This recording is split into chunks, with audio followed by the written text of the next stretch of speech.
भारतीय स्वातंत्र्य दिनाच्या पूर्वसंध्येला बरोबर वर्षभरापूर्वी रात्री 8 वाजता महाराष्ट्राच्या जनसामान्यांना हक्काचं व्यासपीठ देण्यासाठी म्हणून तुमच्या लाडक्या एबीपी माझानं सुरू केला हा झिरो आवर। आज झिरो आवरची वर्षपूर्ती। गेल्या वर्षभरात आपण 250 भागात 500हून अधिक प्रश्न उपस्थित केले। महाराष्ट्राच्या जनहिताच्या प्रश्नांवर विचार देण्याचा प्रयत्न केला। वर्ष निवडणुकीचे, राज्याचे भविष्य ठरवणारे मुद्द्यांचे, वादाचे, विषयांचे सर्व पैलू आम्ही तुमच्या समोर मांडले। निवडणुकीचे वर्ष, राज्याच्या भविष्यासाठीचे महत्त्वाचे वर्ष याचे भान ठेवून राजकारण, राजकीय पक्ष, मतदात्यांना घेऊन आपल्या टॅगलाईन प्रमाणेच चर्चा जनहिताची केली।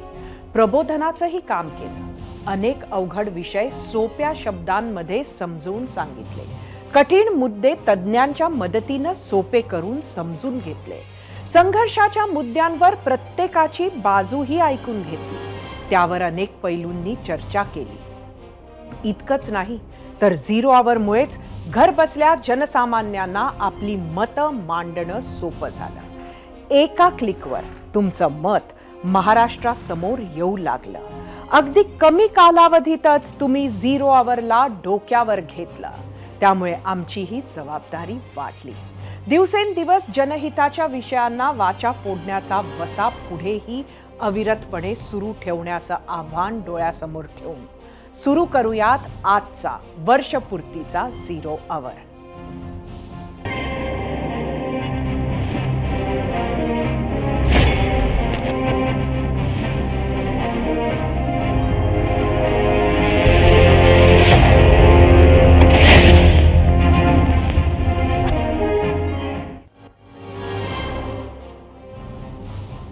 आजच्या भागात आपण महाराष्ट्राच्या राजकीय भविष्याची चर्चा करणार आहोत।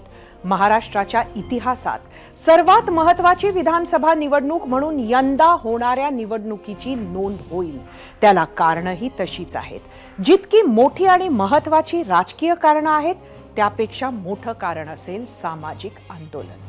जसं आज आपल्या झिरो आवरला 1 वर्ष पूर्ण झालंय, तसं याच ऑगस्ट महिन्यात राज्यातल्या आणखी एका गोष्टीला वर्ष पूर्ण होणार आहे। ते आहे मनोज जरांगेंचं या खेपेचं मराठा आरक्षण आंदोलन। तुम्ही जर विसरला असाल तर आठवण करून देते की आजची तारीख जरांगेंसाठी महत्त्वाची होती। त्याची 2 कारणे आहेत। आज म्हणजे 14 ऑगस्टला मनोज जरांगेंनी सरकारला ओबीसीतून आरक्षण देण्यासाठीची डेडलाईन दिली होती। तसेच आजपासून मनोज जरांगे अंतरवली सराटीत निवडणूक लढण्यासाठीच्या इच्छुक उमेदवारांना भेटायला सुरुवात करणार होते। सरकारला दिलेली डेडलाईन संपली। आरक्षण हवे तसे आलेले नाही। त्यामुळे आले आहे नवीन अल्टिमेटम। बघूयात। 1 महिना वाढून दिला आणि आज बी सांगतो, आजपासून आणखीन 29 तारीखपर्यंत वेळ दिला त्यांना। आम्ही मनानच दिला। त्याच्या आज सगळ्या सोयरीची अंमलबजावणी मराठा आणि कुणबी 183 क्रमांकाला ही मागणी पहिल्या दिवसापासून त्याच्यावर आम्ही ठाम आहे। तोही शासन निर्णय करा। 2 विषय झाले। हैदराबादचं गॅजेट, सातारा संस्थांचं गॅजेट, बॉम्बे गव्हर्नमेंटचं गॅजेट लागू करा। हे झाले 3। चौथी सगळ्या सोयरीची अंमलबजावणी पण तुम्ही ती करायची। सॉरी 2004चा जो JR आहे तो सुद्धा दुरुस्त करायचा। सगळ्या सोयरीची अंमलबजावणी तर त्यांना ती करावीच लागणार आहे। तिच्यापासून तर आम्ही मागं हटतच नाही। आणि सरसकट गुन्हे शिंदे साहेब देतील आरक्षण, फडणवीस साहेब देऊ देत नाहीत वाटतं त्यांना। पण एकूण जे अंदाज आहे ना, ते अंदाज असाच आहे की देवेंद्र फडणवीस जाणून बुजून मिळू देत नाही मराठ्यांना आरक्षण, आणि त्याचे फळ भोगावं लागणार आहे। रंगेल चाळे काय सत्ता भोगायला लागलात, काय सत्ता राज्यात चालवायला लागलात। एवढं मोठं राज्य आहे आणि ते चाळे तर असे खेळायला लागलेत की जस काय दुसऱ्यांना काही कळत नाही, हेच लय शहाणे आहेत। असं बघू किती दिवस देवेंद्र फडणवीसांना मराठ्यांना असं वेठीस धरायचंय। बघू किती दिवस सरकारमधल्या मंत्र्याला कामं करू द्यायचे नाहीत, ते बघू। मनोज जरांगेंनी पारंपरिक टार्गेट देवेंद्र फडणवीसांवर आरोप करत असतानाच भेटीगाठीही सुरू केल्या। अर्थात त्याला कारणही आहे आगामी विधानसभा निवडणूक। त्याच सगळ्या घडामोडींवर आहे आपला आजचा पहिला प्रश्न आणि तोच पाहण्यासाठी जाऊया आपल्या पोल सेंटरला। आजचा आपला पहिला प्रश्न बघूया। विधानसभा निवडणुकांसाठी मनोज जरांगेंकडून इच्छुक उमेदवारांच्या भेटीगाठी सुरू, याचा कोणाला फटका बसेल? महायुती की महाविकास आघाडी?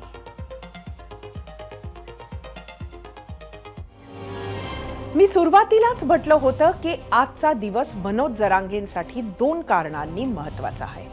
दुसरे कारण हे की आजपासून विधानसभा निवडणुकीच्या इच्छुकांना त्यांनी भेटायला केलेली सुरुवात आणि जरांगेंना त्यांचा पहिला उमेदवार आजच मिळाला असे म्हणू शकतो। कोण आहे हा उमेदवार हे आम्ही तुम्हाला सांगूच, पण जरांगे आज भेटीला आलेल्या या उमेदवाराला पाठिंबा देणार का हे आपण त्यांच्याच तोंडून ऐकूयात। कारण अगदी काही वेळात खुद्द मनोज जरांगे 0 आवर उपस्थित राहतील। तर हा उमेदवार जो मनोज जरांगेंना भेटायला अंतरवली सराटीत आला होता तो आहे डॉक्टर मीनल खतगावकर। मतदारसंघ मागतायत नांदेड जिल्ह्यातील नायगाव। हे नाव अनेकांना धक्का देऊ शकतं, खास नांदेड जिल्ह्याच्या राजकारणात अशोक चव्हाणांनाही। मीनल खतगावकर म्हणजे कोण? नांदेडचे काँग्रेसकडून 3 टर्म खासदार राहिलेले भास्करराव खतगावकरांच्या सुनवाई। दशकभरापासून नांदेडच्या राजकारणात सक्रिय भास्करराव खतगावकर आणि माजी मुख्यमंत्री अशोक चव्हाण यांचे नातलग। दोन्ही कुटुंबांचं नांदेडच्या राजकारणात वर्चस्व आहे। जेव्हा अशोक चव्हाणांनी भाजपमध्ये प्रवेश केला तेव्हा खतगावकर कुटुंबही त्यांच्यासोबत भाजपवासी झालं। नुकत्याच झालेल्या लोकसभेसाठी मीनल खतगावकर इच्छुक उमेदवार होत्या, मात्र भाजपनं सिटिंग खासदार वसंत चव्हाणांना तिकीट दिलं। एकीकडे वसंत चव्हाण हारले आणि दुसरीकडे मीनल खतगावकरही नाराज झाल्या। अशोक चव्हाणांनी पुढाकार घेत उपमुख्यमंत्री देवेंद्र फडणवीसांशी त्यांची भेट घालून दिली होती।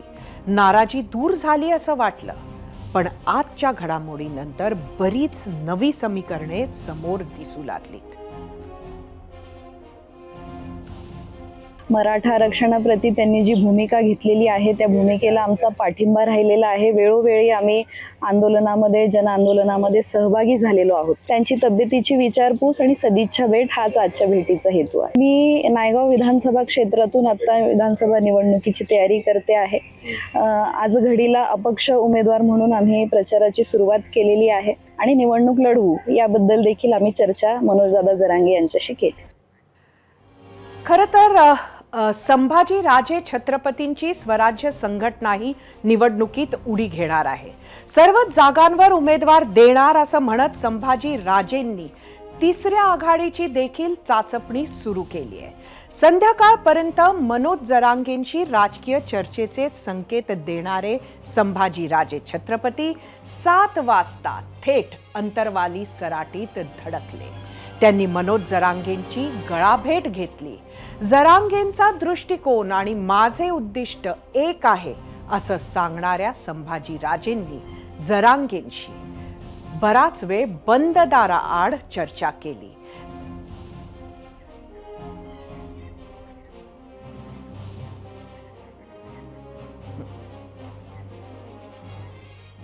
आणि अगदी याच चर्चेतून थेट एबीपी माझाच्या 0 आवरला आपल्याशी बातचीत करायला मनोज जरांगे स्वतः आमच्या गेस्ट सेंटरला उपस्थित झालेत।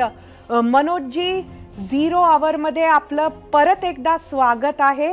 आणि खरं तर 1 वर्ष तुम्हाला सुद्धा जवळजवळ होत आलं तुमच्या आंदोलनाला। बराच मोठा टप्पा तुम्ही पण पार केला, पण आजचा दिवस तुमच्यासाठी सुद्धा खूप मोठा महत्त्वाचा होता।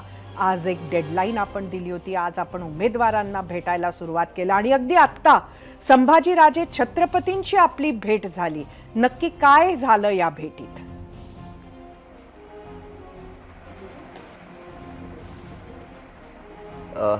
नाही, ही भेट म्हणजे चर्चाच आमची झाली नाही। आम्ही बसलोत आता आणि सगळ्यात महत्त्वाचं ताई की बंद दाराआड नाही, दार उघडच आहे। दार उघडच आहे, बंद दाराआड चर्चा नाही। आले ते आम्ही बसलोयतच आणखी, त्यामुळं चर्चा आणखी सुरूच आहे. ते पण निवडणुकीच्या मैदानात उतरणार आहेत. त्यांनी तुमची गळाभेट घेतली, आधी सुद्धा त्यांचं समर्थन तुम्हाला राहिलेलंच आहे. एकंदरीत त्यांच्याकडे राजकारणाच्या दृष्टिकोनातून आपण कसं बघता?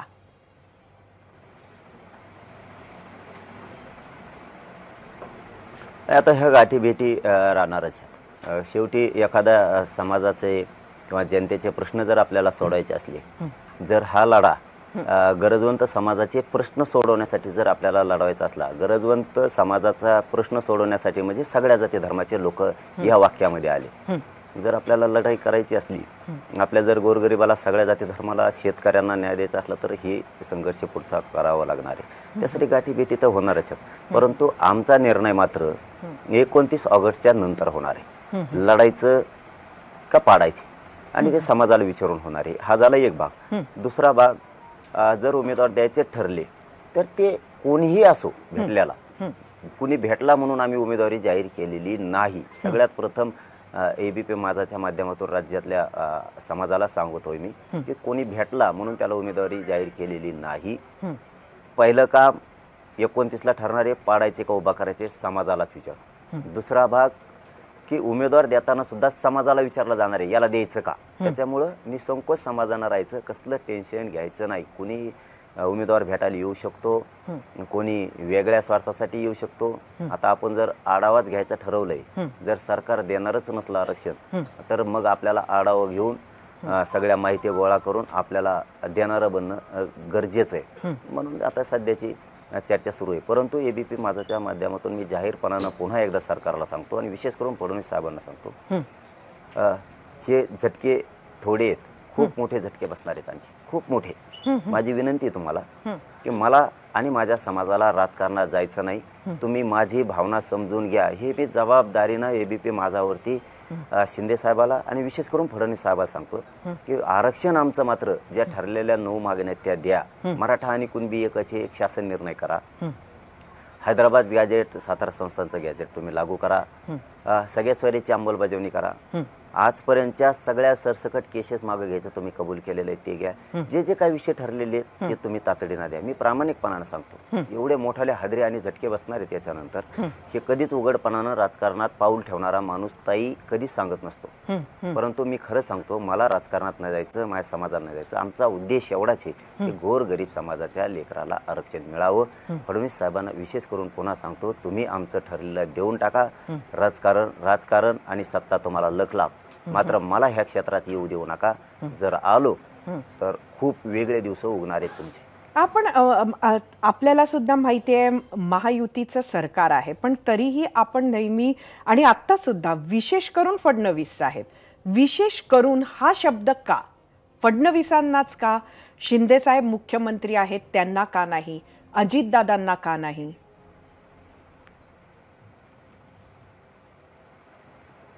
नाही ताई, असं नाही ना. सगळ्याला कळतंय. बरं, सामान्य शेतकऱ्याला कळतंय म्हणले तुमच्यासारख्याला सुद्धा तेव्हाच लक्षात येतंय. या राज्यातला बुद्धिजीवी असणाऱ्या माणसाला सगळ्यांना कळतंय, शेतकऱ्यांना कळतंय म्हणल्यावर शेवटी काय असतं, कासरा त्यांच्या हातात येऊ, हे कोणीच नाकारू शकत. कोणी मुख्यमंत्री असून कोणी उपमुख्यमंत्री असून काहीच उपयोग नाही. तुमचं म्हणणं आहे फडणवीस साहेबांनाच का बोलता आणि विशेष शब्द त्यांना का? शेवटी मालकच ते आहेत राज्याचे, हे कोणी नाकारू नका. कारण ते सत्य, तेच चालवते सगळं.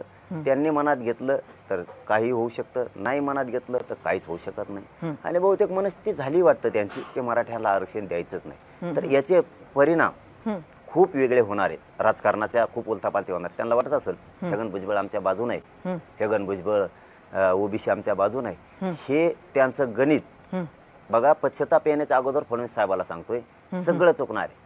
तुम्हाला वाटतंय तसं होणार नाही.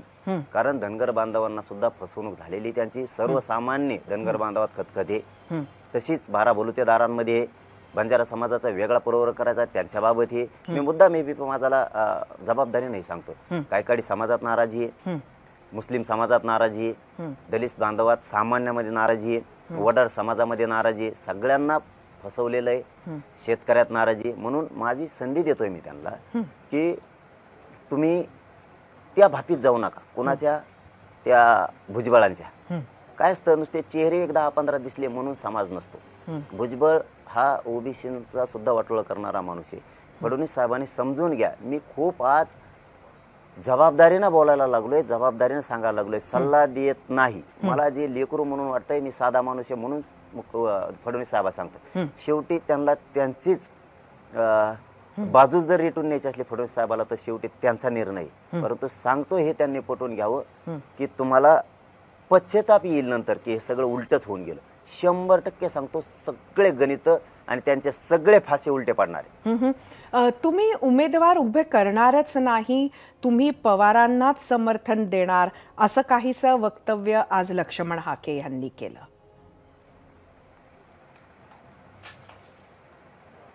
नाही, मी दुसऱ्याला कोणाला नाही महत्त्व देत. हे सगळं करता खरी होता छगन भुजबळ, कारण त्यांना काय आम्ही विरोधक मानलेलं नाही म्हणून आम्ही त्यांना उत्तरं देत नाही. त्याचा फक्त गैरअर्थ त्यांनी कोणत्या ओबीसीच्या नेत्यानं करू नये. छगन भुजबळ सोडून बाकीच्या कोणालाच आम्ही विरोधक मानलेलं नाही. याचा फक्त गैरअर्थ त्यांनी घेऊ नये. कारण की आम्हाला भीती आहेत कुठं असंच आहे तसं, त्यातले गैरअर्थ काढायचे अजिबात नाही, अजिबात नाही. आम्हाला वाटतंय की तुम्हाला अन्याय झालेला आहे, आमच्यावर पण अन्याय झाला. एवढी संधी गरिबाची लाट आली, सगळ्यांनी समान दुःख आहे आपलं सगळ्यांचं. सत्ता ही काही खरी नसती, कधी भाजपची येईल, कधी महाविकास आघाडीची येईल, यांच्या येत राहत्यान. पण समाज आपला फसत राहील, मराठ्यांचा फसत राहील, धनगरांचा फसत राहील, मुस्लिमांचा फसत राहील. हे समजून घ्या. तुम्ही आमच्या बाजूने यावं म्हणून नाही बोलत, किंवा आमच्या आंदोलनात उभं राहावं म्हणून नाही बोलत. आम्ही खंबीर आहेत आमचं मिळवायला, कारण आम्ही एकटेच 50-55%. आम्ही काय पण थोडे. नितेश राणेंचं असं म्हणणं होतं की जर तुम्ही उमेदवार दिले, मराठा उमेदवार दिले, तर मराठ्यांचंच नुकसान होईल. कसं बघता ह्याच्याकडे? नाही नाही नाही, नुकसान हे बघा सगळं बघूनच ठरवलं जाणार आहे. शेवटी समाजाची शक्ती कशी वाढेल हे माझं काम आहे. समाजाचं प्रश्न कसे सुटतील हे माझं काम आहे. सगळ्या जाती धर्माचे कसे सुटतील हेही माझं बघणं काम आहे. शेतकरी कसा सुखात येईल, त्याचे प्रश्न कसे सोडवायचे, आणि हे सगळ्यांना आशा लागली आता. हे सामान्याचं जर आलं तर सगळे प्रश्न सुटतील. पुन्हा तीच महाविकास आघाडी किंवा तेच भाजप जर आलं पुन्हा प्रश्न नाही सुटणार.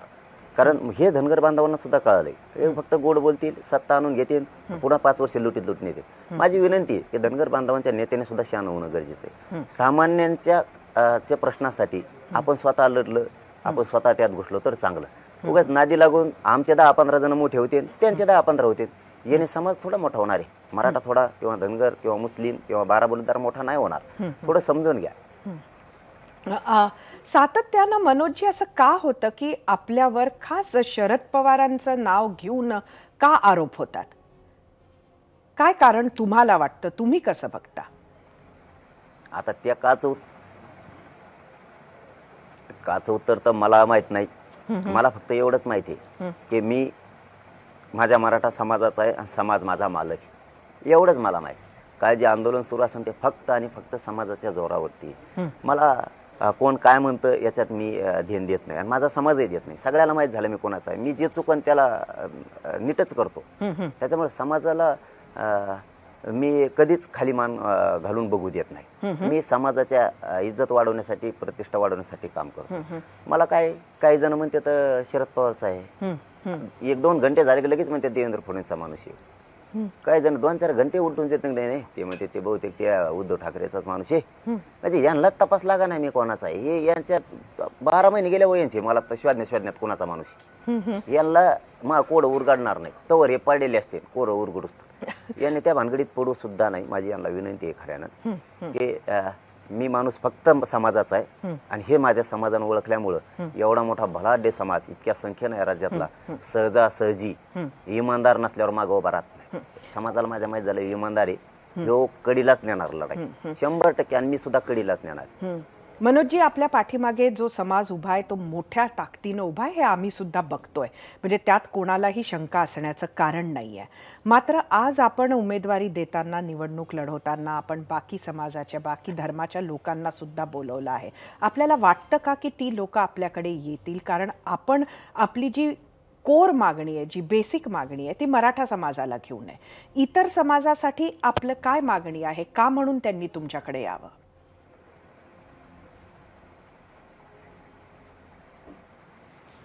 मी जरी मराठा समाजाची मागणी करत असलो तरी मराठा हा पूर्वीपासूनच ओबीसी आरक्षणात आहे. जी 60% लोकसंख्या आरक्षणाच्या बाबतची ओबीसीची छगन भुजबळ दाखवत आहेत त्यात मराठा धरून येईल. कारण कुणबी हा शेतकरी, क्षेत्रीय मराठा हा दोन्ही एकच आहे, हे वेगळे नाही आहेत. सगळ्यांचा व्यवसाय एकच आहे. त्यामुळे सर्वसामान्य ओबीसी बांधवांच्या लक्षात आलं आता मराठ्यांच्या जरी आतापर्यंत एवढ्या नोंदी सापडल्यात तर आता तर थोडे मराठी राहिले आणि त्यांच्या सरकारी जर नोंदी सापडल्या असतील तर त्यांना आरक्षण दिलं पाहिजे. विरोध काय करायचा?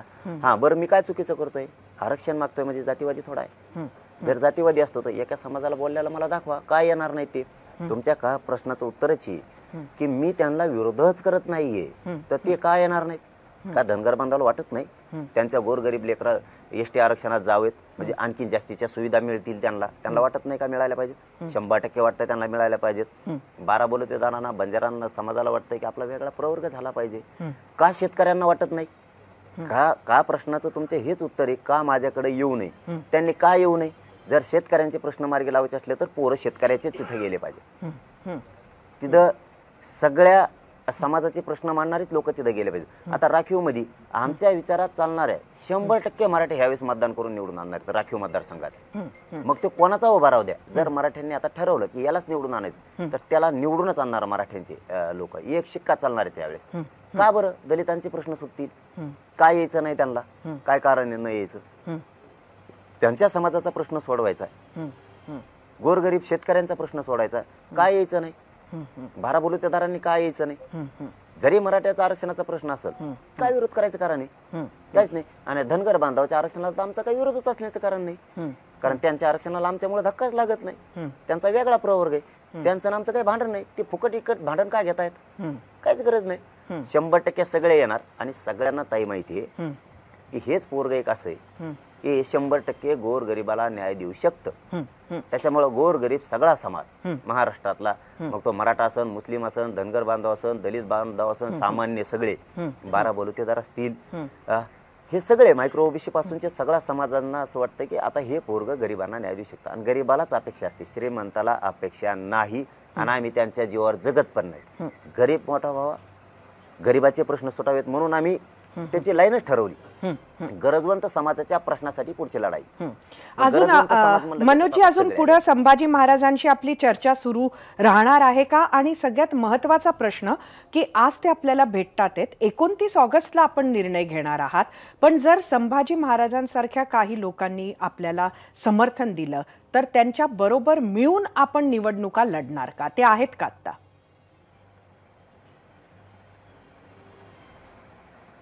हो, ते आहेत, बसलेलेच आहेत. परंतु 29 तारखेला आमचा निर्णय होणार आहे. त्यामुळे राजकीय विषयावरती आत्ताच मी काहीच बोलणार नाही. मात्र एक खरं आहे, 20 ऑगस्ट ते 27 ऑगस्टच्या दरम्यान म्हणजे आजपासून बी यायला लागले त्याबद्दल काही दुमत नाही. कारण मी 14 ऑगस्ट ते 20 ऑगस्ट पर्यंत जे आढावा घेतोय राज्यातल्या 288 मतदारसंघातली माहिती गोळा करतोय.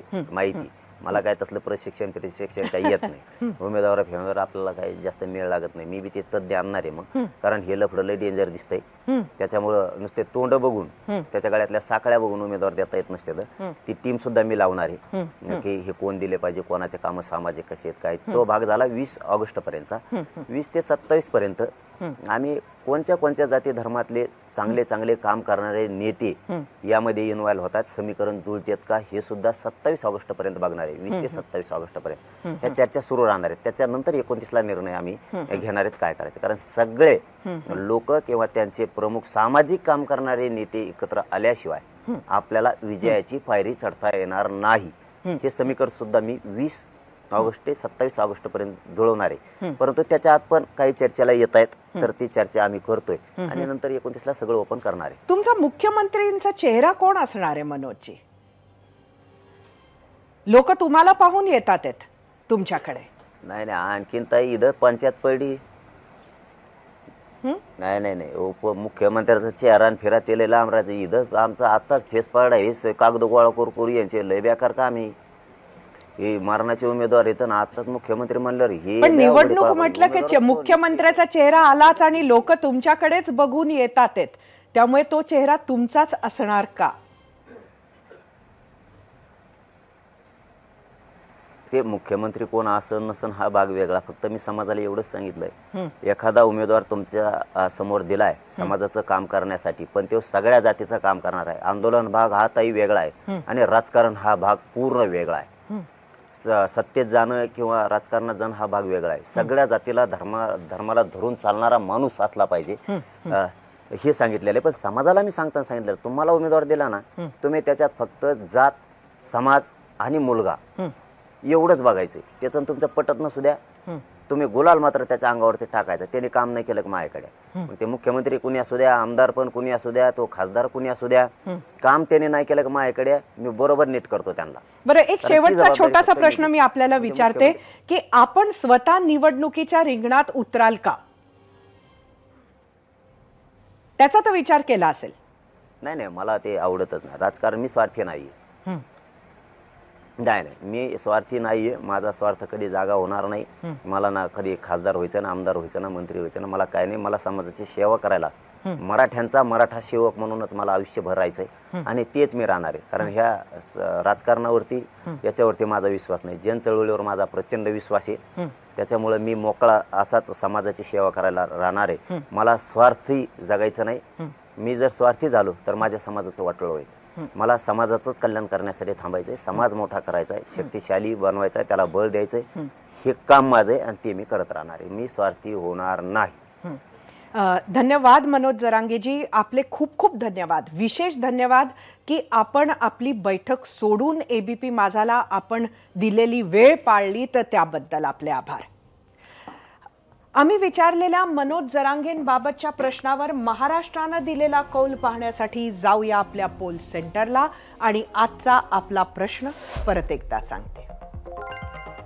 विधानसभा निवडणुकांसाठी मनोज जरांगेकडून इच्छुक उमेदवारांच्या भेटीगाठी सुरू, याचा कोणाला फटका बसेल? एकूण 72,000 मतं यूट्यूबवर. 75% महायुती म्हटलंय, 25% महाविकास आघाडी.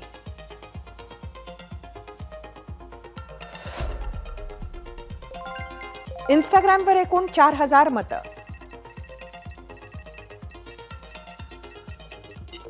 %74 महायुती म्हणतात, तर 26% महाविकास आघाडी. फेसबुकवर 2,000 मतं.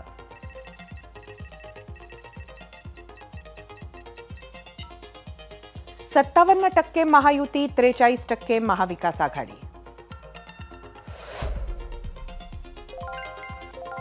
बघूया एक्सचा कौल.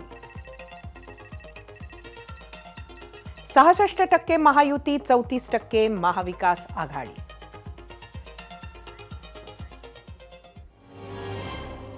मनोज जरांगेंच्या मराठा आरक्षण आंदोलनाला 1 वर्ष पूर्ण होतंय. वर्षभरात मनोज जरांगेंचा पाठिंबा वाढलाय. तिथं त्यांच्या समोरची आव्हानंही तशीच वाढली आहेत. जसं की त्यांच्या वक्तव्याला आता समाजाचा आवाज म्हणून पाहिलं जातंय. शिवाय त्यांच्या शब्दावर तळागाळातील समाज उभा राहतोय. अशा स्थितीत निवडणुकांच्या घोडा मैदानात जाण्याची घोषणा त्यांनी केली आहे खरी, मात्र त्यात उमेदवारीची माळ ज्यांच्या गळ्यात ते टाकतील त्यांच्या निवडीचं आव्हान त्यांच्या समोर असेल. मराठा आरक्षण आंदोलनाच्या सुरुवातीला प्रस्थापित मराठा नेत्यांचाही त्यांनी कडाडून विरोध केलाय.